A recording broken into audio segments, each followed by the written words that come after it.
दूसरे जरा दोबारा देखें, स्लाइड शेयर नहीं हो रही सेकेंड ईयर में।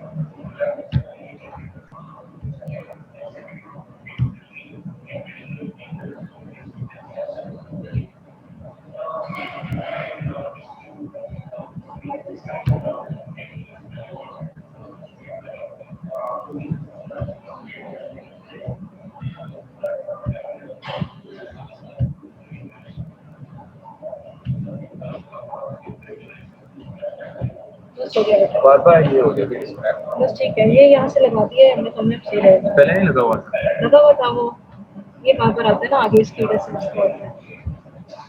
इसको हटाने के लिए मैं ये यार 1 मिनट ज़रा यार, 1 मिनट ज़रा, 1 मिनट यार। ये अब ये आपके पास नहीं है ये ठीक है।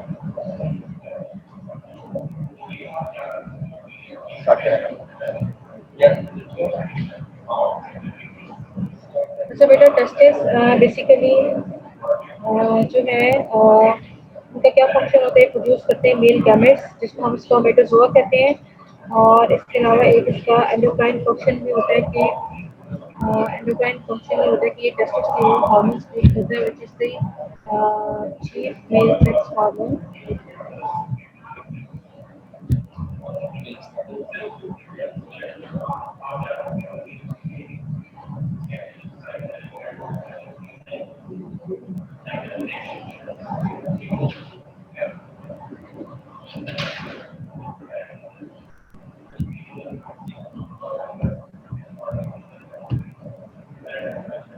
ठीक है, निकाल लो वो करते उसकी वजह से आता है, वो रहने दे विषय। नहीं मैं वो ना, ये बच्चों को ऐड करना होता है ना, ये देखिए ये आप तो थोड़ी कर सकते हैं फिर, तो बच्चों को हमने ही ऐड करना होता है, आपने पढ़ाना है। तो बच्चे को कुछ ऐसे होते हैं जो अपना नाम चेंज करते फिर उनको ऐड नहीं करते, तो ये हमने ही करना होता है इसलिए।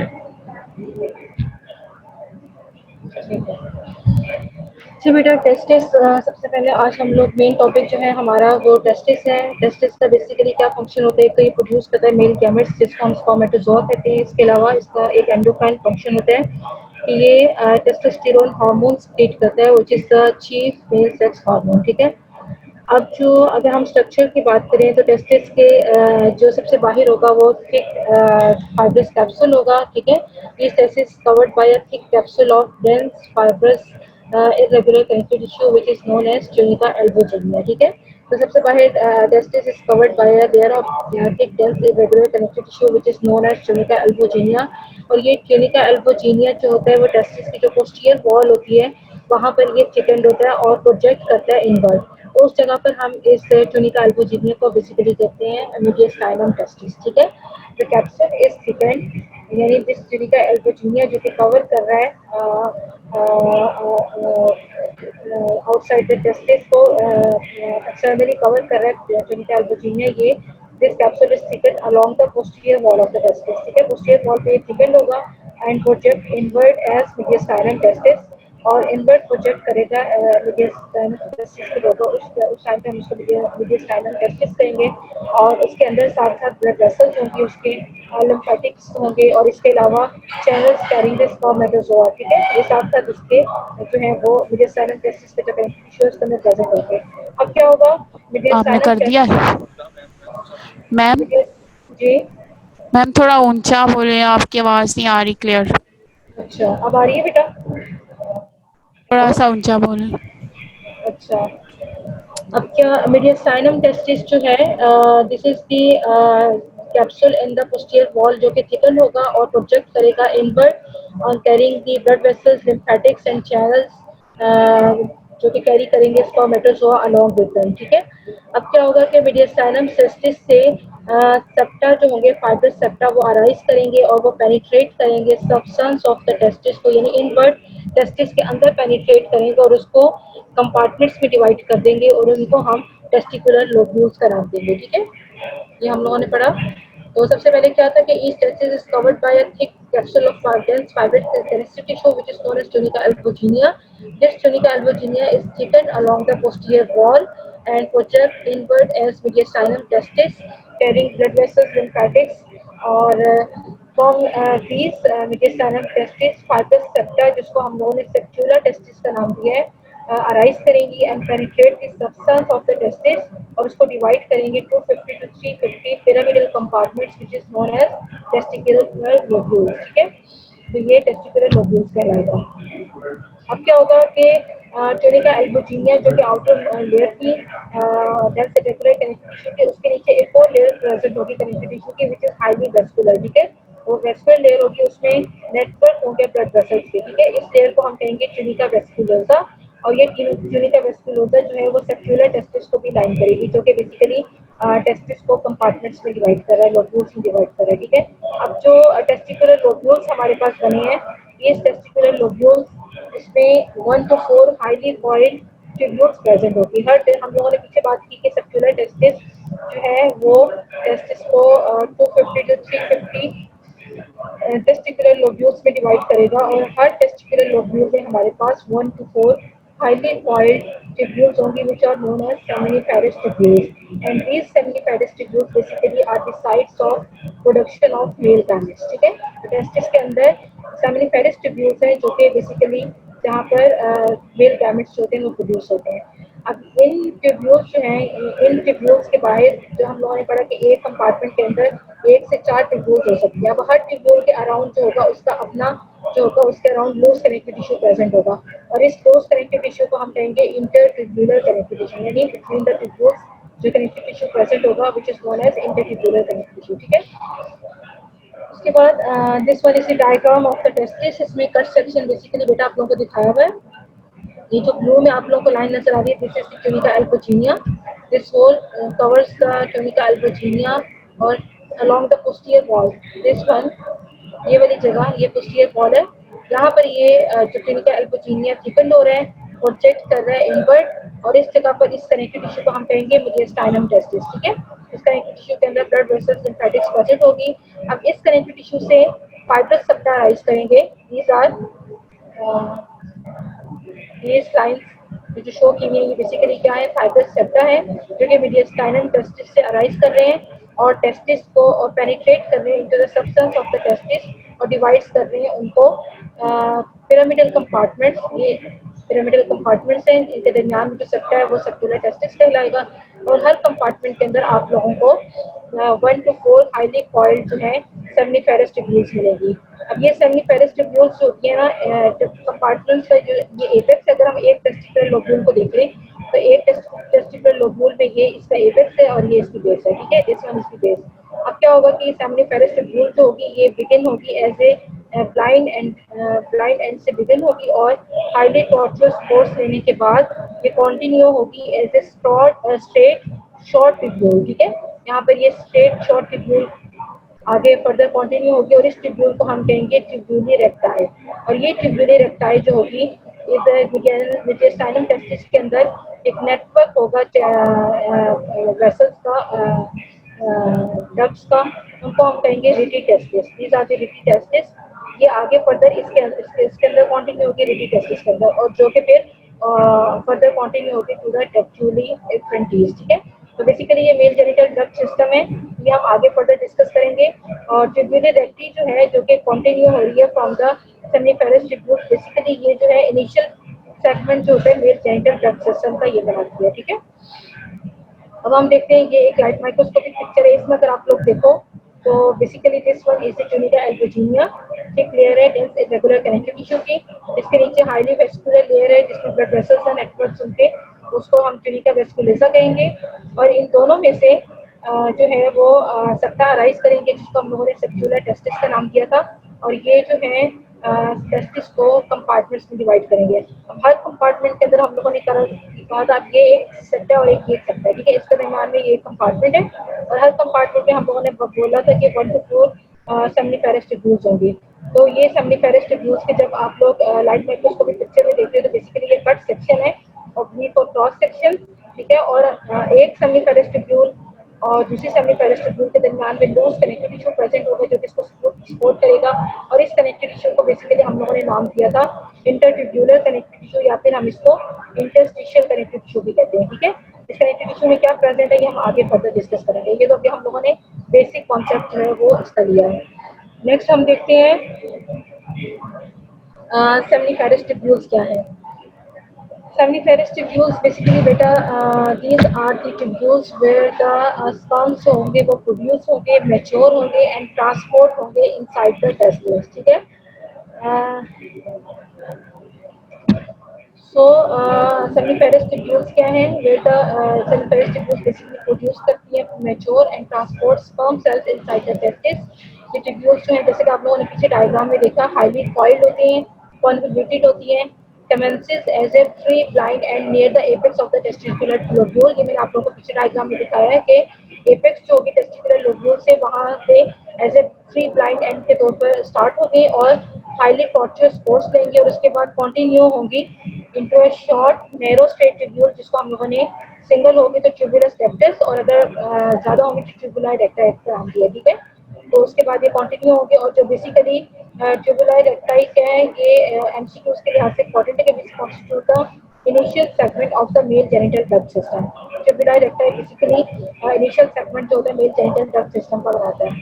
अब अगर हम आगे सेमिफेरस ट्यूब्यूल्स को देखें, अगर हम एक सेक्शुअली मैच्योर मेल की टेस्टिस का सेक्शन लें, स्टेट सेक्शन लें और उसको अंडर लाइट माइक्रोस्कोप अगर हम एग्जामिन करेंगे तो उसमें आप लोगों को सेमिफेरस ट्यूब्यूल्स के न्यूमरस कट सेक्शंस नजर आएंगे, और सेमिफेरस ट्यूब्यूल जो होगी वो लाइन बाय सेमिफेरस एपिथेलियम। ठीक है, अब सेमिफेरस ट्यूब्यूल के अंदर का स्ट्रक्चर देखेंगे तो उसको सेमिफेरस एपिथेलियम लाइन करी होगी जो कि रेस्ट करेगी बेसमेंट मेम्ब्रेन के ऊपर। सेमिफेरस एपिथेलियम के लिए हम आगे डिस्कस करते हैं।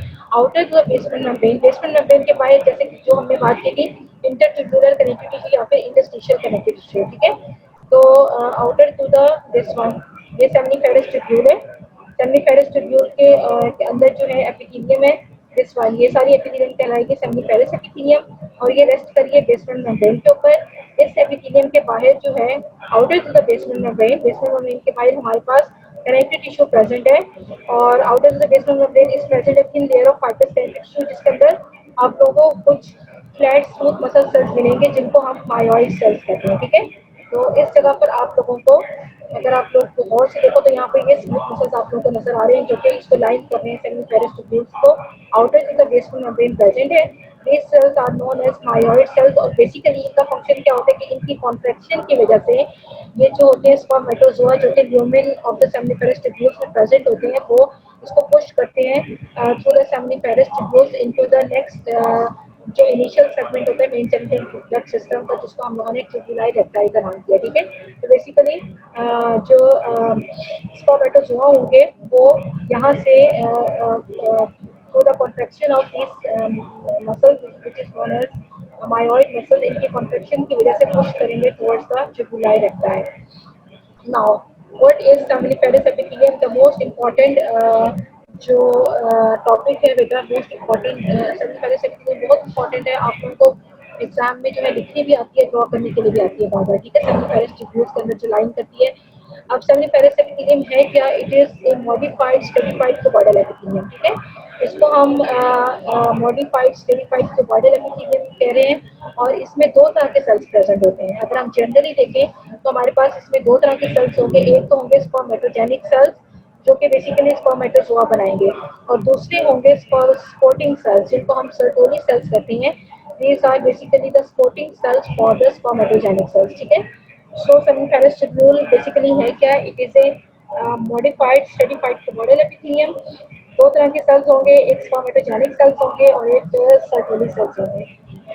स्पर्मेटोजेनिक सेल्स जो होंगे वो स्पर्मेटोजोआ बनाएंगे, जबकि सर्टोली सेल्स होंगे उनको सपोर्ट करेंगे। अब ये एक रफ डायग्राम्स जो आप लोगों को दिखाई दी है, बेसिकली आप लोगों को एपिथेलियम जो है उसको समझाने के लिए दिस इज दी एक सेमिफेरस ट्यूब्यूल है। ये हमारे पास total this is the basement membrane. ठीक है, और बेसमेंट मेम्ब्रेन के बाहर हमारे पास जो होगा इंटरट्यूब्यूलर कनेक्टिव टिश्यू होगा या फिर इंटरस्टिशियल कनेक्टिव टिश्यू होगा, जिसमें हम लोगों ने मायोइड सेल्स की बात की थी। दीज आर दी मायोइड सेल्स जो कि फ्लैट स्मूथ मसल सेल्स हैं। इसके अलावा इस इंटरस्टिशियल कनेक्टिव टिश्यू में हमारे पास एक स्पेशलाइज्ड सेल्स होंगे जिनको हम लेडीज सेल्स का नाम देते हैं, जो कि बेसिकली टेस्टोस्टेरोन प्रोड्यूस करते हैं। हम आगे डिस्कस करेंगे। फिलहाल हम सेमिनिफेरस ट्यूब्यूल को देखते हैं। This one is the basement membrane. Basement membrane के ऊपर रेस्ट करिए सेमिनिफेरस एपिथेलियम। हम लोगों ने सेमिनिफेरस एपिथेलियम को पढ़ा। दो तरह के सेल्स हैं, spermatogenic cells. These all are the spermatogenic cells. These are these are spermatogenic cells। और ये spermatogenic cells basically esterified appearance देते हैं, क्योंकि ये मल्टीपल लेयर्स बनाते हैं सेल्स की up to the lumen of the seminiferous tubule. ठीक है, और ये सेल्स एक्सटेंड करते हैं बेसमेंट मेम्ब्रेन से लेकर lumen of the seminiferous tubule. और इन स्पर्मेटोजेनिक सेल्स के दरमियान हमारे पास क्या होते हैं, ज्यादा सर्टोली सेल्स, जो कि basically supporting cells of the spermatogenic cell। So this is the seminiferous epithelium, spermatogenic cells, Sertoli cells, फिर spermatogenic cells, Sertoli cells throughout। ठीक है, और ह्यूमन में जो spermatogenic cells हैं सबसे ऊपर जो होंगे ये एंड स्पर्मेटोजोआ बनाएंगे। इसके अलावा सर्टोली सेल्स के ऊपर भी ये ग्रुप्स होती हैं जहाँ पर स्पर्मेटोजोआ के हेड जो होते हैं वो इन्वेंट कर रहे होते हैं। ठीक है, अब वन बाय वन हम जो है ना आगे इसका जो स्ट्रक्चर जो है वो डिस्कस करेंगे। ठीक है, सबसे पहले हम देखते हैं स्पर्मेटोजेनिक सेल्स क्या है। आप लोगों को जैसे मैंने डायग्राम में दिखाया, ये lie between the Sertoli cells, कुछ सर्टोली सेल्स के दरमियान में प्रेजेंट होते हैं। अब बेसिकली फॉर्म में स्ट्रेटिफाइड एपिथेलियम, स्ट्रेटिफाइड एपिथेलियम बना रहे हैं, मल्टीपल लेयर्स बना रहे हैं consisting of several layers of cells. और बेसिकली ये कहाँ प्रेजेंट होती है, layers which occupy the space between the basal lamina से लेकर domain of the seminiferous tubule तक ये सेल्स जो होते हैं वो एक्सटेंड कर रहे होते हैं। अब क्या होता है कि स्पर्मेटोजेनिक सेल्स जो होते हैं बेसिकली, अगर हम एक चिल्ड्रन से बात करें, in testis of a child में क्या होगा कि जो सिर्फ उसमें उसके जो सेमिनिफेरस ट्यूब्यूल्स होंगे उसमें सिर्फ प्रिमिटिव जर्म सेल्स प्रेजेंट होंगे, जिसको हम स्पर्मेटोगोनिया कहते हैं। ओके, स्पर्मेटोजेनेसिस जो होती है बेसिकली, ये स्पर्मेटोजेनेसिस क्या है, आप लोग ये सारा फर्स्ट ईयर की एमब्रियोलॉजी में पढ़ चुके हो। Spermatogenesis basically is the process by which जो होंगे स्टेम सेल्स होंगे डिफरेंशिएट होंगे और स्पर्मेटिक तक बनने के जो सारे सेल्स बनने के जो प्रोसेस है उसको हम स्पर्मेटोजेनेसिस कहते हैं। और ये स्पर्मेटोजेनेसिस जो होती है वो बेसिकली आफ्टर प्यूबर्टी जो होती है वो स्टार्ट होती है। ठीक है, under the influence of testosterone. तो जो अगर हम चाइल्ड के टेस्टिस की बात करें तो इसमें सिर्फ हमें प्रिमिटिव जर्म सेल्स मिलेंगे जो कि स्पर्मेटोगोनिया होते हैं। ठीक है, अब हम लोगों ने जो है हम डिस्कस करें एडल्ट मेल की जो टेस्टिस है उसका हिस्टोलॉजिकल सेक्शन में आप लोगों को कैसी एपिथेलियम मिलेगी, सेमिनिफेरस एपिथेलियम, और उसमें स्पर्मेटोजेनिक सेल्स होंगे वो कैसे करते होंगे। ठीक है, और स्पर्मेटोजेनिक सेल्स जो होंगे एडल्ट मेल में आप लोगों को वेरियस स्टेजेस ऑफ डिफरेंशिएशन में नजर आएंगे और अरेंज होंगे इन एन ऑर्डरली मैनर। ठीक है, उसमें सारी स्टेजेस नजर आएंगी कि पहले स्पर्मेटोगोनिया है जो कि इमेच्योर सेल्स है, उसके बाद प्राइमरी स्पर्मेटोसाइट्स बनते हैं, फिर सेकेंडरी में स्पर्मेटिड्स से सारे के सारे सेल्स जो हैं आप लोगों को एक एडल्ट मेल के जो टेस्टिस है उसमें नजर आएंगे। ठीक है, अब जो मोस्ट इमेच्योर सेल्स हैं which one are called spermatogonia, वो कहाँ पे प्रेजेंट होंगे, नियर द बेसल लैमिना। ठीक है, जो बेसमेंट मेम्ब्रेन है, बेसमेंट मेम्ब्रेन के जस्ट ऊपर जो होंगे हमारे पास most immature cells which are known as spermatogonia, वो प्रेजेंट होंगे। अब ये सेल्स जो होंगे वो प्रोलिफरेट करेंगे, डिफरेंशिएट होंगे और ग्रेजुअली मूव करेंगे towards the lumen of the tubule. ठीक है, प्रोलिफरेट करके डिफरेंशिएट करके ये पहले प्राइमरी में फिर सेकेंडरी होते स्पर्मेटिड्स में चेंज होते होते ये टुवर्ड्स द ल्यूमेन तक जो है मूव करेंगे। अब कितनी लेयर्स होती है स्पर्मेटोजेनिक सेल्स की, usually 4 to 5 concentric layers of morphologically distinct spermatogenic cells are present। और ये basically various stages of development को रिप्रेजेंट कर रहा होता है। और ये स्टेजेस जैसे मैंने आप लोगों को पहले बताई है, इसमें प्राइमरी स्पर्मेटोसाइट्स होती हैं, सेकेंडरी होती हैं और स्पर्मेटिड्स होते हैं। ठीक है, अब वन बाय वन हम हर सेल को डिस्कस करेंगे। सबसे पहले हम देखते हैं स्पर्मेटोगोनिया। अब जैसे कि पहले बात की थी, स्पर्मेटोगोनिया जो होंगे वो most peripheral part of the seminiferous tubules में होंगे। ठीक है, just near the basement membrane, next to the basement membrane पे प्रेजेंट होंगे। और शेप कैसी होती है इनकी, रफली स्फेरिकल ओवल सेल्स होते हैं, सेंट्रली लोकेटेड राउंडेड न्यूक्लियस होता है इनके अंदर। स्पर्मेटोगोनिया जो होते हैं ड्यू टू देयर न्यूक्लियर की स्ट्रक्चर की वजह से ये हम इसको डिवाइड करते हैं इनटू थ्री टाइप्स। ठीक है, इसकी थ्री टाइप्स होती हैं। सबसे पहले type A dark spermatogonia, type A pale spermatogonia और टाइप बी स्पर्मेटोगोनिया। ठीक है, टाइप ए के दो टाइप्स है, type A dark, type A pale, और इसके अलावा टाइप बी स्पर्मेटोगोनिया। ठीक है, और ये हम किस बेस पे इनको डिवीजन कर रहे हैं, due to the nuclear structure. बस अब हम देखते हैं सबसे पहले type A dark spermatogonia. Type A dark spermatogonia वो वाले सेल्स होते हैं जिनका जो ओवल डार्क स्टेरिक न्यूक्लियस होगा और इनके अंदर जो न्यूक्लियोलस होगा वो basically close to the nuclear membrane present होगा, ठीक है। और इनका फंक्शन क्या है कि ये बेसिकली रिजर्व सेल्स के तौर पर काम करते हैं और ओकेजनली डिवाइड होते हैं, ठीक है। और जब कभी कभार डिवाइड होके अपना जो इनका नंबर है उसी को मेंटेन रखते हैं। इसके अलावा ये जो है पेल टाइप ए पेल स्पर्मेटोगोनिया भी जो है उसमें भी डिवाइड होते हैं, ठीक है। तो इसमें डार्कली स्टेनिंग न्यूक्लियस है और न्यूक्लियोलस जो होगा वो basically located close to the nuclear membrane. Type A pale spermatogonia light staining vesicular nucleus है। अब लाइट स्टेनिंग है तो न्यूक्लियस जो होगा वो वेसिकुलर हो जाएगा, ठीक है। क्रोमैटिन मटेरियल इसमें आप लोगों को नजर आएगा। अब इसका जो न्यूक्लियोलस होगा वो न्यूक्लियर एनवेलप के क्लोज होगा, ठीक है। हम लोगों ने टाइप ए डार्क स्पर्मेटोगोनिया का पढ़ा था, उसका न्यूक्लियस जो होगा वो close to the nuclear membrane होगा, इसका nucleus close to the nuclear envelope होगा। अब ये सेल्स जो होते हैं ये माइटोटिकली डिवाइड होते हैं, regularly mitotically divide mitotic division होती है इसके अंदर, जबकि तो हम लोगों ने पीछे पढ़े थे टाइप ए डार्क उनमें ओकेजनली जो होते हैं वो माइटोटिक डिवीजन होती है, ठीक है। तो ये रेगुलर माइटोटिक डिवीजन इनके अंदर होगी और ये प्रोड्यूस करेंगे other type A pale spermatogonia, इसके अलावा टाइप बी स्पर्मेटोगोनिया भी प्रोड्यूस करेंगे, ठीक है। Next is the type B spermatogonia. Type B spermatogonia बेटा बेसिकली स्फेरिकल न्यूक्लियस होता है इनका और इसमें डार्क स्टेनिंग क्रम्स होते हैं क्रोमैटिन मटेरियल के और बेसिकली ये लोकेटेड होते हैं adjacent to the nuclear envelope. अब इनका न्यूक्लियस जो होता है वो सेंटर ऑफ द न्यूक्लियस पर प्रेजेंट होता है, ठीक है। Nucleolus is situated in the centre of the nucleus और इनकी माइटोटिक डिवीजन होती है, इन सब में माइटोसिस हो रही है, माइटोटिक डिवीजन इन सेल्स की होगी तो ये डॉटर सेल्स प्रोड्यूस करेंगे और वो डॉटर सेल्स फाइनली डिफरेंशिएट होंगे इनटू द प्राइमरी स्पर्मेटोसाइट्स, ठीक है। सो हम लोगों ने क्या बात की कि जो स्पर्मेटोगोनियल सेल्स हैं, टाइप ए सेल्स जो होंगे वो वाले सेल्स हैं जो कि डिफरेंशिएट नहीं होंगे into spermatocytes, rather they continue dividing into other spermatogonia या फिर रिमेन डॉर्मेंट, ठीक है, to maintain a reserve of spermatogonia. जबकि on the other hand type B जो होंगे differentiate into the spermatocytes which are the primary spermatocytes which in turn undergo और वो primary spermatocytes जो होंगे वो basically फिर undergo meiosis होते हैं, उसके बाद एक process start होगा जो होगा एम्पे spermatozoa जो होंगे हमारे पास होंगे, ठीक है। So type B spermatogonia basically differentiate होते हैं और ये produce करते हैं primary spermatocytes. Next are the cells primary spermatocytes. Primary spermatocytes होंगे वो next to the spermatogonia जो second layer होगी cells की वो primary spermatocytes होंगी। large cells होंगे, large इनका वेसिकुलर न्यूक्लियस होगा, ठीक है। और ये primary spermatocytes होंगे इनके अंदर अंडर वो फर्स्ट मोटिक डिवीजन, फर्स्ट मोटिक डिवीजन के नतीजे में ये जो होंगे इनसे then they divide into the secondary produce करेंगे secondary spermatocytes, ठीक है। So primary spermatocytes lie next to the spermatogonia are large cells having vesicular nucleus undergo first meiotic division to produce secondary spermatocytes. Secondary spermatocytes जो होंगे आपको exact half होंगे size के as compared to the primary spermatocytes. जैसे primary spermatocytes का size था उनसे exact half होंगे, ठीक है। स्मॉलर सेल्स होंगे that arise from the primary spermatocytes as a result of first meiotic division, ठीक है। और ये इमीडिएटली जो होंगे सेकंड मेयोटिक डिवीजन में चले जाते हैं और फिर प्रोड्यूस करते हैं स्पर्मेटिड्स, ठीक है।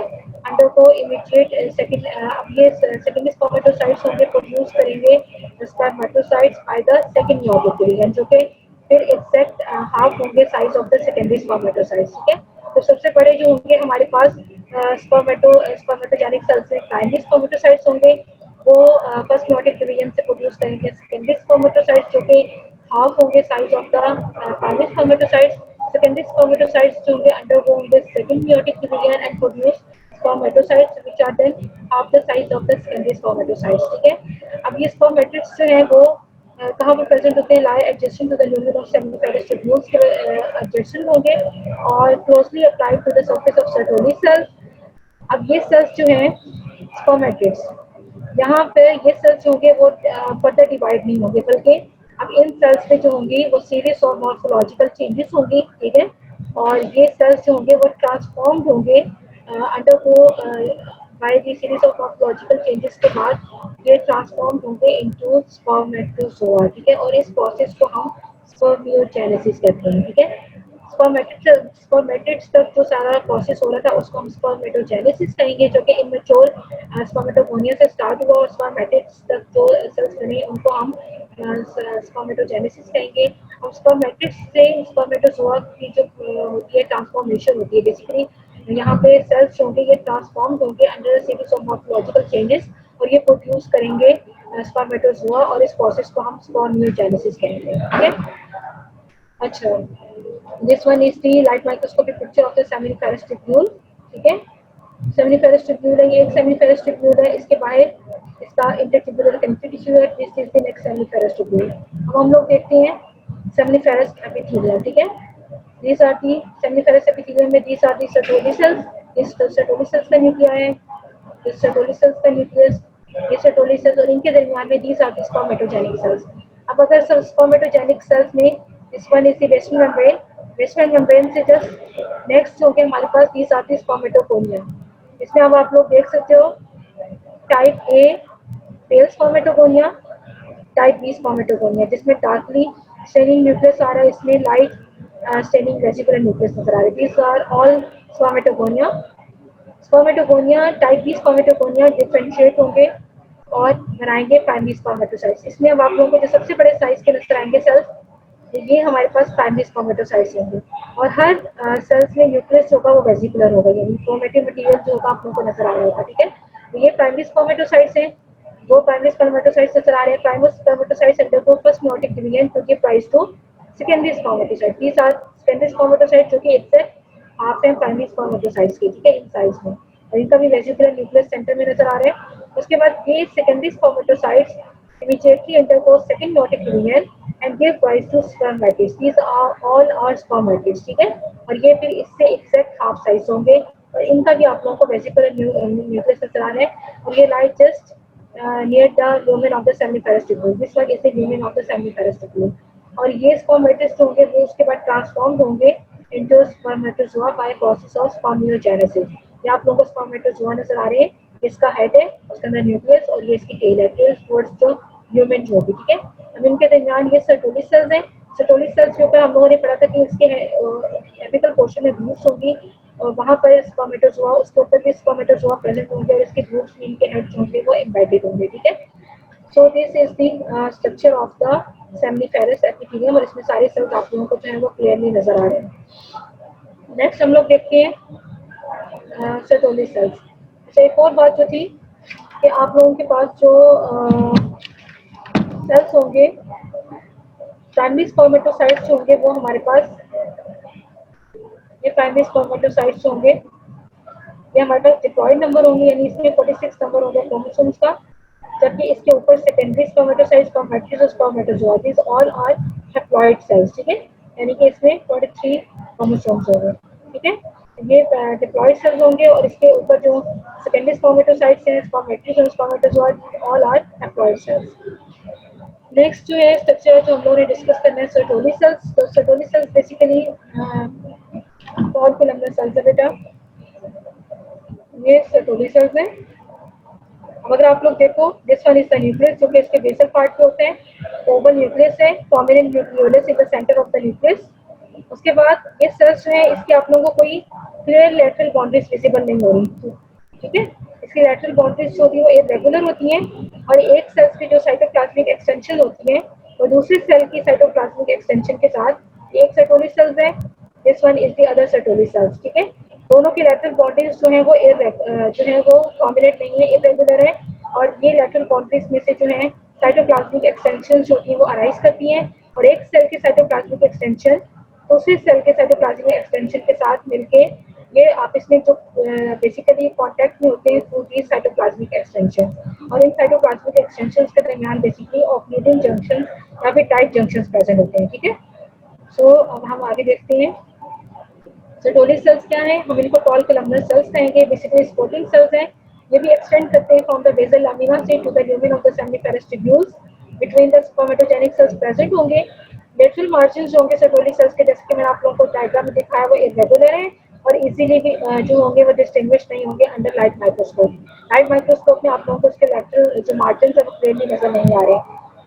अच्छा, अब इसका स्ट्रक्चर अगर हम लोग देखें तो हर सेल के अंदर एक लार्ज ओवल वेसिकुलर न्यूक्लियस होगा, जो मैंने आप लोगों को दिखाया है, जो कि लोकेटेड होता है in the basal portion of the cell, और उसके अंदर प्रोमिनेंट डार्क स्टेमिंग न्यूक्लियोलस है, जो कि इसमें आप लोगों को नजर आ रहा है। ठीक है, oval nucleus towards the basal side, prominent nucleolus नजर आ रहा है, no clear lateral cell margin, ठीक है, एक्सटेंड कर रहा है from the basal lamina to the lumen of the seminiferous tubule.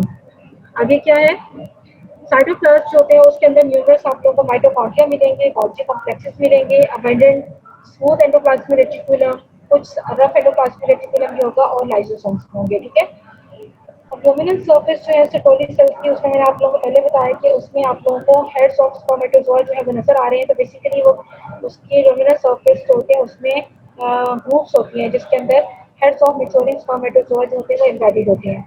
अब lateral walls of each Sertoli cells irregular होती हैं, और उनकी साइटोप्लाज्मिक एक्सटेंशन होती हैं, जो कि these cytoplasmic extensions make contact with similar extensions from the neighboring cells through tight junctions। ठीक है, हर सेल की साइटोप्लाज्मिक एक्सटेंशन होगी और वो अपने नेबरिंग सेल्स के साइटोप्लाज्मिक एक्सटेंशन के साथ थ्रू टाइट जंक्शंस के जो है वो कांटेक्ट में होगा। ठीक है, अब बेसिकली ये टाइट जंक्शंस जो हैं एक सेल के दूसरे सेल की जो साइटोप्लाज्मिक एक्सटेंशन है, ये आपस में मिलकर टाइट जंक्शंस बना रहे हैं, और ये टाइट जंक्शंस होते हैं वो सेमीफेरस एपिथेलियम में बेसिकली इसकी वजह से दो कंपार्टमेंट्स जो हैं वो सेमीफेरस एपिथेलियम में बन जाते हैं। ठीक है, एक बेसल कंपार्टमेंट कहलाता है और एक एडल्यूमिनल कंपार्टमेंट कहलाता है।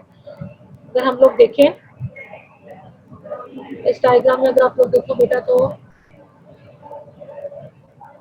सर्टोली सेल्स हैं। अगर हम इधर से सर्टोली सेल्स को देखें, यहाँ से इसके साइटोप्लाज्मिक प्रोसेसेस आएंगे इस साइड से, और दूसरे सेल का साइटोप्लाज्मिक प्रोसेस इस साइड से आया, तो यहाँ पर इन्होंने टाइट जंक्शंस बना दिए। इस टाइट जंक्शंस की वजह से क्या होगा, ये सेमिनिफेरस एपिथेलियम जो होगी सारी दो कंपार्टमेंट्स में डिवाइड हो जाएगी। एक तो इस जंक्शंस के दरमियान इन प्रोसेसेस के जो नीचे वाला पार्ट होगा, दिस वन, जिसमें हमारे पास स्पर्मेटोगोनिया और जो मैच्योरिंग प्राइमरी स्पर्मेटोसाइट्स है वो प्रेजेंट होंगे, जबकि इन टाइट जंक्शन से ऊपर साइटोप्लाज्मिक प्रोसेसेस से ऊपर वाला पार्ट, दिस वन, ठीक है, ये हमारे पास एडल्यूमिनल कंपार्टमेंट कहलाएगा, जिसमें हमारे पास हैप्लॉइड नंबर ऑफ सेल्स होंगे, जिसमें स्पर्मेटोसाइट्स, स्पर्मेटोज़ोआ, स्पर्मेटोज़ोआ होंगे। ठीक है, तो cytoplasmic extension between the neighboring Sertoli cells makes tight junctions with each other and divide the seminiferous epithelium into two compartments: the basal compartment, this one, and the adluminal compartment, this one। ठीक है, तो हम one by one इसको देखते हैं और आगे इसकी इंपॉर्टेंस देखते हैं। बेसल कंपार्टमेंट में हमारे पास प्री न्यूरोटिक जर्म सेल्स होंगे, और प्री न्यूरोटिक जर्म सेल्स में कौन से हैं, स्पर्मेटोगोनिया और अर्ली प्राइमरी स्पर्मेटोसाइट्स जो कि मैच्योर हो रहे होते हैं। ठीक है, और जब ये प्राइमरी स्पर्मेटोसाइट्स होंगे वो मैच्योर होंगे और ये are ready to undergo first neurotic division, तो क्या होगा कि ऑक्लूडिंग जंक्शन जो बिटवीन सर्कुलर सेल्स के दरमियान है वो टेम्पोरेरी डिसेंबल्ड होंगे। ठीक है, और उसकी वजह से क्या होगा कि मैच्योर प्राइमरी स्पर्मेटोसाइट्स होंगे वो एडल्यूमिनल कंपार्टमेंट में मूव कर जाएंगे। ठीक है, बेसल कंपार्टमेंट में हमारे पास क्या है, प्री न्यूरोटिक जर्म सेल्स जिसमें स्पर्मेटोगोनिया और अर्ली प्राइमरी स्पर्मेटोसाइट्स हैं। Now we will discuss the adluminal compartment। Adluminal compartment में न्यूरोटिक पॉपुलेशन होगी डेवलपिंग जर्म सेल्स की, जिसमें हमारे पास डिवाइडिंग प्राइमरी स्पर्मेटोसाइट्स जो कि डिवाइड कर रहे होंगे फर्स्ट न्यूरोटिक डिवीजन के थ्रू, सेकेंडरी स्पर्मेटोसाइट्स बना रहे होंगे, और सेकेंडरी स्पर्मेटोसाइट्स फ्रॉम मैट्रिक्स और developing spermatozoa, these all are present in adluminal compartment. ठीक है, और अब बेसिकली इस कंपार्टमेंट में वो वाले सेल्स होते हैं, इट कंटेन्स पहले दो germ cells, whose nuclei contain haploid number of chromosomes। ठीक है, यानी इन सारे सेल्स में जो क्रोमोसोम नंबर होगा वो हाफ होगा, यानी 23 होगा। अब हम लोगों ने इन कंपार्टमेंट्स का जिक्र क्यों किया, अब हम लोगों ने जो मोस्ट इम्पोर्टेंट टॉपिक है ब्लड टेस्टिस कैरियर, बेसिकली उसको डिस्कस करना है, उसमें इन कंपार्टमेंट्स का जिक्र आएगा। ब्लड टेस्टिस कैरियर बेटा बेसिकली है क्या, ये एक फिजिकल बैरियर है, it is a physical barrier between the blood and the germ sales, blood के दरमियान और उन जर्म सेल्स के दरमियान जो कि प्रेजेंट है in the adluminal compartment of the seminiferous tubule. ठीक है, it is a physical barrier between the blood कौन सा वाला जो कि सर्कुलेट कर रहा है कैपिलरीज में, जो कि प्रेजेंट है इन इंटरट्यूबुलर कनेक्टिव टिश्यू। ठीक है, हम लोगों ने बात की थी बेसमेंट मेम्ब्रेन के जस्ट बाहर हमारे पास इंटरट्यूबुलर कनेक्टिव टिश्यू है, जिसके अंदर आप लोगों को ब्लड वेसल्स मिलेंगी, सो ये उन कैपिलरीज की बात हो रही है. So it is a physical barrier between the blood and the germ cells present in the adluminal compartment of the seminiferous tubules. और एडल्यूमिनल कंपार्टमेंट में हमारे पास कौन से जर्म सेल्स है डेवलपिंग जो स्पर्मेटोसाइट्स हैं जो कि डिवाइडिंग स्पर्मेटोसाइट्स है, primary secondary spermatocytes, spermatids and maturing spermatozoa. ठीक है, these all are present in abdominal compartment. अब क्या होता है, tight junctions हैं between the cytoplasmic processes of neighboring Sertoli cells. अभी टाइट जंक्शंस हैं बेसिकली.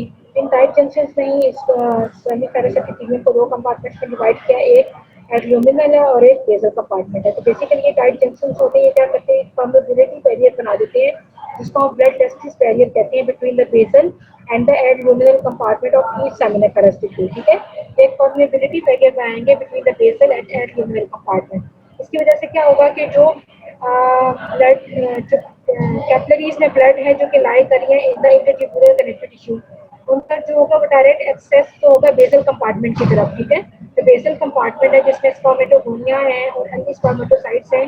तो बेसिकली उनकी न्यूट्रिशन जो होगी वो डायरेक्ट कहाँ से आएगी, capillaries in the intertubular connective tissue, यानी उनका डायरेक्ट एक्सेस होगा to the blood in the capillaries lying in the intertubular connective tissue. एक तो बेसल पार्ट्स ऑफ द एक तो बेसल कंपार्टमेंट का और दूसरा सेटोली सेल्स का भी बेसल पार्ट. ठीक है, सेटोली सेल्स का बेसल पार्ट और बेसल कंपार्टमेंट इन दोनों को डायरेक्ट एक्सेस होगा to the blood in the capillaries जो कि लाई करी होंगे in the intertubular connective tissue.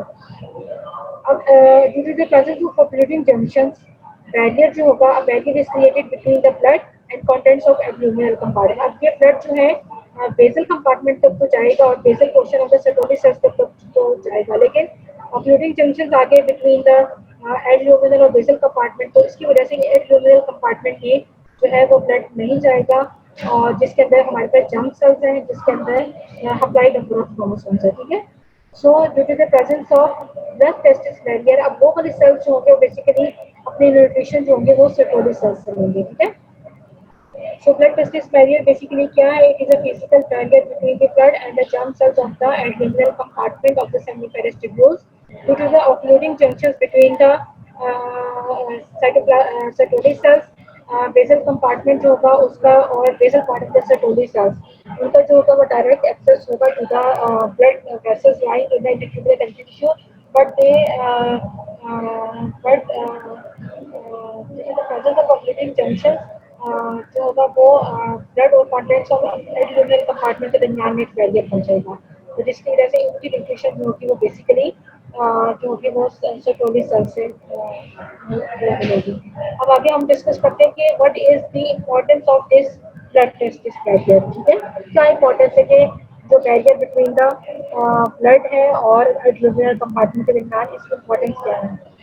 अब हम देखते हैं, एक सेमिफेरस एपिथेलियम दिखाई गई है बेटा, इसमें these are the Sertoli cells, ये साइटोप्लाज्मिक एक्सटेंशन है सेटोली सेल की, एक दूसरे सेटोली सेल की साइटोप्लाज्मिक एक्सटेंशन, यहाँ पे टाइट जंक्शंस बने और this one is the blood testis barrier. Blood testis barrier बना और टाइट जंक्शंस की वजह से इन्होंने जो सेमिफेरस एपिथेलियम थी उसको, एक ये बेसल कंपार्टमेंट है दिस वन इस लाइन के नीचे, और this one is the abdominal compartment. अब क्या है कि बेसल कंपार्टमेंट में हमारे पास क्या है, स्पर्मेटोगोनिया है और डिवाइडिंग स्पर्मेटोसाइट्स है, अब ये प्राइमरी स्पर्मेटोसाइट्स है. अब ये जो होंगे ये this one is the basement membrane और ये इंटरट्यूबुलर कनेक्टिव टिश्यू है जिसमें कैपिलरीज पड़ेंगे. अब यहाँ से ब्लड जो होगा उसका डायरेक्ट एक्सेस होगा towards this basal compartment and the basal part of the Sertoli cells. ठीक है, लेकिन due to this operating junctions it does not have a direct access to the cells present in the abdominal compartment. उसकी वजह से क्या होगा कि direct nutrition जो होगी इनको बेसल कंपार्टमेंट और basal part of Sertoli cells को यहाँ से मिलेगी, जबकि जो एब्डोमिनल कंपार्टमेंट बेसिकली न्यूट्रिशन लेगा फ्रॉम द सेटोली सेल्स. ठीक है, तो ये बेसिकली दिखाया हुआ आप लोगों को इसमें. अब आगे क्या होता है, सिग्निफिकेंस क्या है ब्लड टेस्टिस बैरियर की. नंबर वन, एक बहुत इंपॉर्टेंट है बेटा ब्लड टेस्टिस बैरियर और उसके सिग्निफिकेंस बहुत आप लोगों को एग्जाम में आते हैं. तो सिग्निफिकेंस आप लोग देखो तो बेसिकली ये आइसोलेट करता है हैप्लॉइड जर्म सेल्स को. अब हम लोगों ने बात की थी कि एब्डोमिनल कंपार्टमेंट में हमारे पास हैप्लॉइड जर्म सेल्स हैं. ठीक है, तो बेसिकली इसने आइसोलेट किया है हैप्लॉइड जर्म सेल्स को इन द एब्डोमिनल कंपार्टमेंट और उसको प्रिवेंट कर रहे हैं. और वहाँ पर जो बेसिकली जो एब्डोमिनल कंपार्टमेंट में हमारे पास क्या है कि ये सारे सेल्स हैं स्पर्मेटोजोआ है, प्राइमरी सेकेंडरी स्पर्मेटोसाइट्स स्पर्मेटिड्स। तो ये आइसोलेट करेगा हैप्लॉइड जर्म सेल्स को इन द एब्डोमिनल कंपार्टमेंट और प्रिवेंट करेगा स्पर्म एंटीजेंस को from contacting systemic and lymph circulation, जिसकी वजह से क्या होगा, बेसिकली ये प्रिवेंट कर रहा है इम्यून रिस्पॉन्स को, ठीक है। तो इन जर्म सेल्स के against immune response of the body को ये बेसिकली प्रिवेंट करता है। एक मेन फंक्शन इसका ये है, isolate haploid germ cells in the abdominal compartment and prevents antigenic products of germ cells maturation, कि वो एंटर ना हो इनटू द सर्कुलेशन, और उनके सर्कुलेशन में एंटर होने की वजह से क्या होगा, ऑटो इम्यून रिस्पॉन्स जो होगा वो जनरेट हो जाएगा। तो बेसिकली इनके प्रिवेंशन, इनके एंट्रेंस को रोक रहा है antigenic products of germ cells को, ठीक है। इसके अलावा दूसरा मेन इंपॉर्टेंट फंक्शन क्या है कि ब्लड से जो ब्लड बॉर्न जो टॉक्सिन्स हैं उनके पैसेज को रोकते हैं, prevents the passage of blood borne toxin to the abdominal compartment. Abdominal compartment में उनकी जो एंट्री है उसको रोकेगा, और जिसकी वजह से क्या करेगा, प्रोटेक्ट करेगा जो जर्म सेल्स को from being damage by the toxins, ठीक है। एक तो इम्यून रिस्पॉन्स को प्रिवेंट कर रहा है, ऑटो इम्यून रिस्पॉन्स को बेसिकली फेस फॉर्म एंटीजेंस जो होंगे वो सर्कुलेशन में एंटर ना हो, और जिसकी वजह से ऑटो इम्यून रिस्पॉन्स जो हो वो स्टार्ट ना हो। एक तो प्रिवेंट कर रहा है, और दूसरा ब्लड बॉर्न टॉक्सिन्स को प्रिवेंट कर रहा है from entering into the abdominal compartment, so they can't damage the germ sales, ठीक है। This one is important. Now Sertoli cells, आप लोगों ने इसका स्ट्रक्चर फंक्शन पढ़ा था, अब इसका फंक्शन, अब हम इनके फंक्शन जो है वो डिस्कस करते हैं। तो फंक्शन ऑफ सर्टोली सेल्स में बेटा सबसे पहले हमारे पास है सर्टोली सेल्स जो होते हैं वो perform a number of important functions, और इन फंक्शंस की वजह से हम इसको 4 मेजर कैटेगरीज में डिवाइड करते हैं, ठीक है। एक इसका स्पॉटिव फंक्शंस हो गया, number 2 is the protective, number 3 is the secretary, and number 4 is the phagocytic function, ठीक है। वन बाय वन हम डिस्कस करते हैं। स्पॉटिव फंक्शन क्या है। अब हम लोगों ने बात की थी कि ब्लड टेस्टिस बैरियर बन रहा है between the basal and luminal compartment, और इसकी वजह से एब्डोमिनल कंपार्टमेंट को जो होगी वो न्यूट्रिशन सप्लाई जो होगी वो बेसल साइड से नहीं जाएगी। तो बेसिकली सर्टोली सेल्स होंगे वो बेसिकली सप्लाई करेंगे ऑक्सीजन एंड ऑल न्यूट्रिएंट्स, ये लिफ्ट करेंगे फ्रॉम द कैपिलरीज और ट्रांसपोर्ट करेंगे to the site, basically oxygen and all nutrients are picked from the capillaries by the Sertoli cells. Sertoli cells or transported to the cytoplasm of the Sertoli cells to the spermatogenic cells lying in the abdominal compartment, ठीक है। ये जो capillaries से पहले जो nutrients और सारे जो ऑक्सीजन है वो सर्टोली सेल्स में आएगी, वहाँ से उसके साइटोप्लाज्म में जाएगी, और वहाँ से फिर स्पर्मेटोजेनिक सेल्स जो लाई करेंगे इनके एब्डोमिनल कंपार्टमेंट, उनको जो है वो ऑक्सीजन सप्लाई और न्यूट्रिएंट्स जो होंगे वो मिलेंगे, ठीक है। Next one is the protection of the germ cells. वही बात जो हमने पीछे डिस्कस की कि due to the blood testis barrier formation, क्योंकि Sertoli cells blood testis barrier बनाने में हेल्प कर रहा है, तो ये बेसिकली हैप्लॉइड सेल्स जो होंगे एब्डोमिनल कंपार्टमेंट में उनको प्रोटेक्ट कर रहा है from a reaction against them by the immune system of the body, ठीक है। Immune system of the body यानी इम्यून रिएक्शन को प्रिवेंट कर रहा है। दूसरा जो ब्लड से कोई टॉक्सिक एजेंट्स आ जाते हैं उसको प्रिवेंट करते हैं from entering into the abdominal compartment, ठीक है। ये दो इसके प्रोटेक्शन में फंक्शन आ गए। Sertoli cells also protect the germ sales from the toxic agents carried in the blood by not permitting any of these to reach the germ cells, और ये किस वजह से हो रहा है, due to the oxygen junctions present between the cytoplasmic between the Sertoli cells. The most important function, secretory function. अब Sertoli cells होते हैं वो बेसिकली मैनी सब्सटेंस क्रिएट करते हैं जिसमें सिंथेसाइज करते हैं, और इसमें कुछ सब्सटेंसेस होते हैं वो एक्सोक्राइन और कुछ होते हैं एंडोक्राइन लेवल में जो होते हैं वो रिलीज होते हैं, ठीक है। सबसे पहले हम देखते हैं टेस्टिकुलर फ्लूइड जो कि सर्टोली सेल्स क्रिएट करते हैं। टेस्टिकुलर फ्लूइड क्या है, Sertoli sales create large amount of watery fluid into the lumen of the seminiferous tubules, ठीक है। वाटरी फ्लूइड है जो कि lumen of the seminiferous tubules में क्रिएट करेंगे। बेसिकली ये फ्लूइड जो होता है लाइक प्लाज्मा होता है, क्योंकि इसकी आयनिक कंटेंट जो होती है वो सेम होती है, ठीक है, और प्लाज्मा के साथ। और ये बेसिकली करता क्या है कि ये serve as a transport medium के तौर पर काम करता है फॉर द न्यूली शेड जो कि इमेच्योर नॉन मोटाइल स्पर्मेटोजोआ। अब वहाँ पर जो ल्यूमेन के अंदर जो स्पर्मेटोजोआ आ रहे हैं जो कि न्यूली शेड है, इमेच्योर है और नॉन मोटाइल है, तो उनके लिए बेसिकली एक्ट करता है एज ए ट्रांसपोर्ट मीडियम, और बेसिकली इसकी जो कंसिस्टेंसी होती है वो लाइक प्लाज्मा होती है, ठीक है। तो सबसे पहले ये स्प्लिट कर रहा है टेस्टिकुलर फ्लूइड। नेक्स्ट वन क्या है, androgen binding protein. Androgen binding protein की एक्सप्रेशन जो होती है बेसिकली स्टिमुलेट होती है बाय फॉलिकल स्टिमुलेटिंग हार्मोन से, जो कि रिलीज होता है बाय द एंटीरियर पिट्यूटरी से, ठीक है। और इसका काम क्या होता है कि ये बेसिकली कंसंट्रेट करता है टेस्टोस्टेरोन को इन द एड्रेनल कंपार्टमेंट, और ये टेस्टोस्टेरोन बेसिकली नेसेसरी होता है for the normal spermatogenesis to takes place, ठीक है। एंड्रोजन बाइंडिंग प्रोटीन एफएसएच की स्टिमुलेशन की वजह से रिलीज होगा, जो कि और ये कंसंट्रेट करेगा टेस्टोस्टेरोन को adrenal compartment for the spermatogenesis. और उसके बाद नेक्स्ट हार्मोन जो है इनहिबिन है। इनहिबिन बेसिकली ग्लाइकोप्रोटीन है जो कि ब्लड में रिलीज होती है, और ये बेसिकली अब क्या होता है कि जब एफएसएच रिलीज होगा टेस्टोस्टेरोन हार्मोन तो वो प्रोड्यूस करेगा। अब जब टेस्टोस्टेरोन हार्मोन ज़्यादा होगा तो इनहिबिन रिलीज होगा, और इनहिबिन जो होगा वो इन्वॉल्व होगा इन फीडबैक लूप में, ठीक है। ये बेसिकली इनहिबिट करेगा एफएसएच को, एफएसएच को इनहिबिट करेगा कि वो उसके सिक्रीशन को, और उसकी वजह से उसकी सिक्रीशन कम होगी तो आगे फिर टेस्टोस्टेरोन की सिक्रीशन जो होगी वो कम होगी। तो बेसिकली इनहिबिन जो होगी वो ग्लाइकोप्रोटीन है, और ये इस फीडबैक लूप में इन्वॉल्व होती है which inhibits FSH secretion from the anterior pituitary. अब क्या होता है next one is the Mullerian inhibiting substance. Mullerian inhibiting substance basically inhibit करता है और सप्रेस करता है development of paramesonephric drugs. Paramesonephric drugs basically Mullerian drugs हैं जो कि मेल फीटस में होती हैं during the 9 and 10 weeks of intrauterine development, ठीक है। तो ये इनहिबिट और सप्रेस करता है development of paramesonephric drugs. Next one is the phagocytic function. Phagocytic function में क्या है कि Sertoli cells phagocytize the excess cytoplasm of the spermatids। अब spermatids जो है जब उन्होंने ट्रांसफॉर्म होना है इनटू द स्पर्मेटोजोआ, जब वो ट्रांसफॉर्म होंगे तो उनका जो एक्सेस साइटोप्लाज्म होगा जो कि शेड होगा during the process of spermiogenesis, उसको हम कहेंगे रेजिडुअल बॉडीज, ठीक है। So the Sertoli sales basically phagocytize the excess cytoplasm of the spermatids which is shed during the process of spermiogenesis as residual bodies, ठीक है। तो वो शेड होंगी during the process of spermiogenesis residual bodies के तौर पर, और ये बॉडीज जो होंगी these residual bodies are engulfed by Sertoli cells. पहले सेटोली सेल्स इनको engulf करेगा और उसके बाद finally broken down and digested by the lysosomal systems of the Sertoli cells. Lysozyme जो होंगे, लाइसोसोम जो होंगे सेटोली सेल्स में प्रेजेंट होंगे, वो इनको engulf करेंगे और डाइजेस्ट करेंगे, ठीक है। तो फेगोसिटिक फंक्शन सेटोली सेल्स का दिस है। नेक्स्ट है बेटा हमारे पास इंटरट्यूबुलर कनेक्टिव टिश्यू।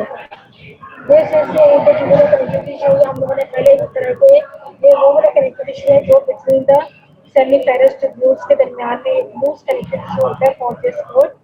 तो ये इंटरट्यूबुलर कनेक्टिव टिश्यू कहलाएगा, यानी बिटवीन द ट्यूब्यूल्स, और ये ट्यूब्यूल्स कौन सी है सेमीफेरस ट्यूब्यूल्स, और इस टिश्यू को हम इंटरस्टिशियल टिश्यू भी कहते हैं, ठीक है।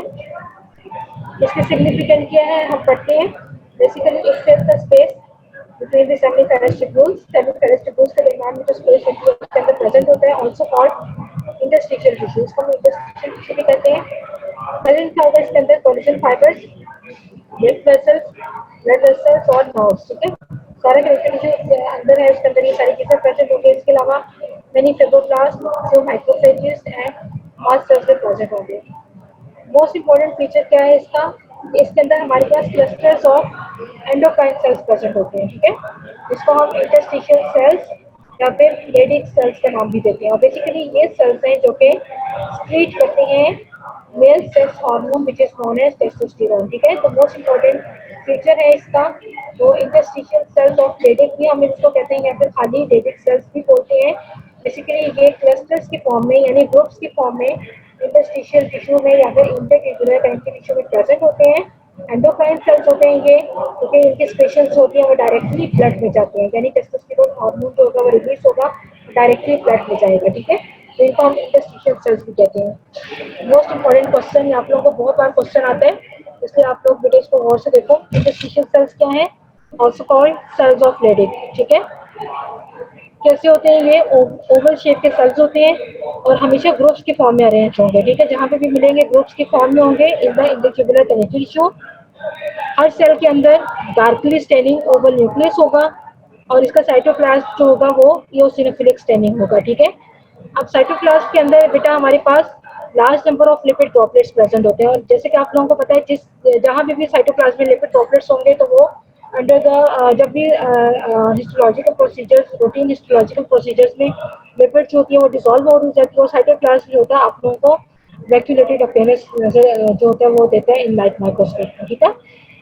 तो वैसे तो इसका साइट जो होता है इओसिनोफिलिक स्टेनिंग साइटोप्लाज्म होता है, लेकिन लिपिड ड्रॉपलेट्स की वजह से इसका जो साइटोप्लाज्म होगा वो जो होगी वो लिपिड्स होगी वो डिसॉल्व आउट हो जाएगी और साइटोप्लाज्म जो होगा आपको वैक्यूलेटेड अपीयरेंस देगा इन लाइट माइक्रोस्कोप में। ब्लड कैपिलरीज जो होंगी वो in close association to these cells होंगी, क्योंकि आप लोगों ने मैंने आप लोगों को बताया कि ये एंडोक्राइन सेल्स हैं बेसिकली, और ये अपनी स्पेशल्स जो होंगे वो डायरेक्टली डालेंगे into the blood. Electron microscope में अगर आप देखो लिडिक सेल्स को तो इसके अंदर स्ट्रक्चरल फीचर्स होते हैं स्टीरॉयड प्रोड्यूसिंग सेल्स के। स्टीरॉयड प्रोड्यूसिंग सेल्स के स्ट्रक्चरल फीचर्स क्या होते हैं कि इनके साइटोप्लाज्म में ड्रॉपलेट्स होंगे, अबंडेंट स्मूथ एंडोप्लाज्मिक रेटिकुलम होता है, लार्ज गोल्जी अपरेटस होते हैं और न्यूमरस माइटोकॉन्ड्रिया होते हैं, ठीक है। तो ये जो होते हैं स्ट्रक्चरल फीचर्स होते हैं स्टीरॉयड प्रोड्यूसिंग सेल्स के। फंक्शन क्या है? रेडिक सेल्स का फंक्शन टेस्टोस्टेरोन हार्मोन प्रोड्यूस करते हैं, वो फिर रिलीज होता है into the blood capillaries as soon as it is synthesized, क्योंकि इन सेल्स के अंदर जो होते हैं कोई सेक्रेटरी वेसिकल्स नहीं होते हैं, ठीक है। अब ये डायग्राम मैं आप लोगों को शो कर देती हूँ। ये डायग्राम है बेटा सेमिफेरस ट्यूब्यूल्स की। इसके बाहर ट्यूब्यूल्स का ये एक और ट्यूब्यूल है, this one is another tubule, ये ट्यूब्यूल है। इनके दरमियान में आप लोगों को जो नजर आ रहा है ये इंटरट्यूब्यूलर कनेक्टिव टिश्यू है या फिर इंटरस्टिशियल कनेक्टिव टिश्यू है। अब इसमें अगर आप लोग देखो ये क्लस्टर्स है, ये तीन चार चार पांच सेल्स बने हुए हैं, ठीक है। These are the interstitial cells of Leydig. Basically groups की फॉर्म में क्लस्टर्स की फॉर्म में होंगे और जहाँ पे भी ये प्रेजेंट होंगे ये इनके अराउंड होंगे ब्लड कैपिलरीज प्रेजेंट होंगे। ये है arteriole, this one is the venule, ठीक है।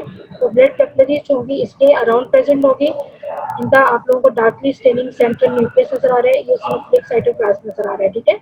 तो ये आप लोगों को interstitial cells of Leydig intertubular connective tissue या फिर इंटरस्टिशियल टिश्यू में नजर आएंगे और ये ग्रुप्स की फॉर्म में होंगे in close association with these blood capillaries.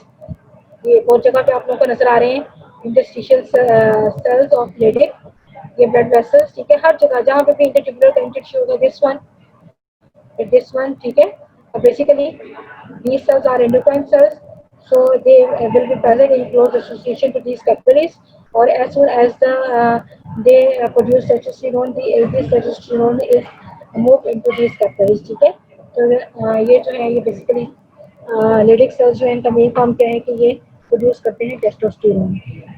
अच्छा मेरे ख्याल में बेटा ये आज के लेक्चर में इतना काफ़ी है। मेल जेनिटल डक्ट्स भी आप लोगों का लेक्चर था, लेकिन ये हम नेक्स्ट लेक्चर में डिस्कस कर लेंगे। तो सो इस टेस्टिस जो है बहुत इंपॉर्टेंट टॉपिक है। इसमें सेमिफेरस ट्यूब्यूल का स्ट्रक्चर, एक सेमिफेरस ट्यूब्यूल, दिस डायग्राम जो है इंशाल्लाह जब आप लोग आओगे तो ये डायग्राम टेस्टिस का आप लोग ड्रॉ करोगे। इसमें सेमिफेरस ट्यूब्यूल बेसिकली ड्रॉ होती है, सेमिफेरस एपिथेलियम ड्रॉ करते हो, सेटोली सेल्स, ठीक है। ब्लड टेस्टिस बैरियर बहुत इंपॉर्टेंट टॉपिक है। बेसल कंपार्टमेंट, एड्यूमिनल कंपार्टमेंट क्या है, ब्लड टेस्टिस बैरियर के सिग्निफिकेंस क्या है, बहुत इंपॉर्टेंट क्वेश्चन है ये। उसके बाद सेमिफेरस एपिथेलियम क्या है, कौन सी टाइप्स के सेल्स लाइन करती हैं, स्पर्मेटोजेनिक सेल्स, सेटोली सेल्स के स्पर्मेटोजेनिक सेल्स की डिफरेंट स्टेजेस, जिसमें आप लोगों ने प्राइमरी स्पर्मेटोगोनिया पढ़े, प्राइमरी स्पर्मेटोसाइट, सेकेंडरी स्पर्मेटोजोआ, ये सब। उसके बाद सेटोली सेल्स का स्ट्रक्चर, सेटोली सेल्स के फंक्शन बहुत इंपॉर्टेंट है, आप लोग के एग्जाम में अक्सर आते हैं। और इसके अलावा हम लोगों ने क्या पढ़ा था, interstitial cells of Leydig, another important question, ठीक है। ये सारी चीज़ें बेटा आज के टॉपिक्स में बहुत इंपॉर्टेंट थी। आप लोग इसको पढ़ो और जो चीज़ समझ में आई तो बेटा आप लोग नेक्स्ट लेक्चर में पूछ सकते हो, ठीक है। तो इंशाल्लाह नेक्स्ट लेक्चर में हम मेल जेनिटल डक्ट्स जो हैं ये नेक्स्ट लेक्चर में हम लोग डिस्कस करेंगे, ठीक है बेटा। ओके, अल्लाह हाफिज़।